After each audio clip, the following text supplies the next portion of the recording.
video kali ini kami ingin membawakan topik yang sering muncul di kehidupan banyak orang, tapi kadang masih bikin bingung, yaitu remarriage dan step family. Apa sih itu? Kita mulai dari yang pertama, yaitu remarriage. Remarriage itu adalah ketika seseorang menikah lagi setelah hubungan pernikahan sebelumnya berakhir. Bisa karena berbagai alasan. Nah, remarriage ini bukan sekedar ulang dari awal, tetapi lebih membuka bab baru dalam hidup seseorang. Nah, remarriage ini sering bikin muncul bentuk keluarga baru yang disebut step family. Step family sendiri itu adalah keluarga yang terbentuk ketika dua orang menikah dan salah satu atau keduanya punya anak dari hubungan sebelumnya. Jadi anggotanya nyampur dari kedua kehidupan yang berbeda lalu digabung dalam satu rumah yang baru. Apakah kamu tahu, membangun keharmonisan dalam keluarga tiri itu bukan merupakan proses yang instan. Biasanya, anak-anak membutuhkan 2-5 tahun untuk beradaptasi dengan keluarga barunya. Nah, hal ini diwajarkan karena mereka ini perlu menyesuaikan diri dengan perubahan besar dalam dirinya.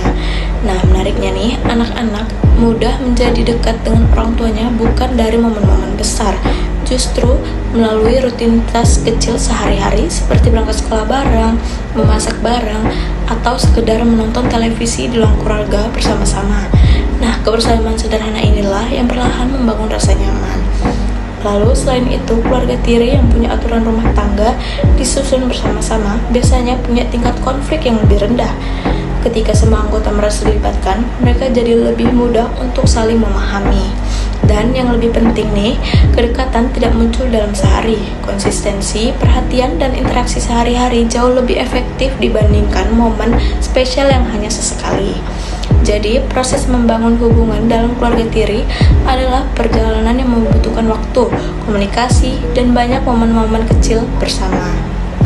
Nah, kasus ini biasanya itu karena keterlambatan antara orang tua tiri dengan anak tiri membangun hubungan, sehingga munculnya kecanggungan komunikasi antara anak tiri dan orang tua tiri, dan kehadiran peran orang tua kandung itu sangat dominan sehingga tidak memberi ruang untuk orang tua tiri.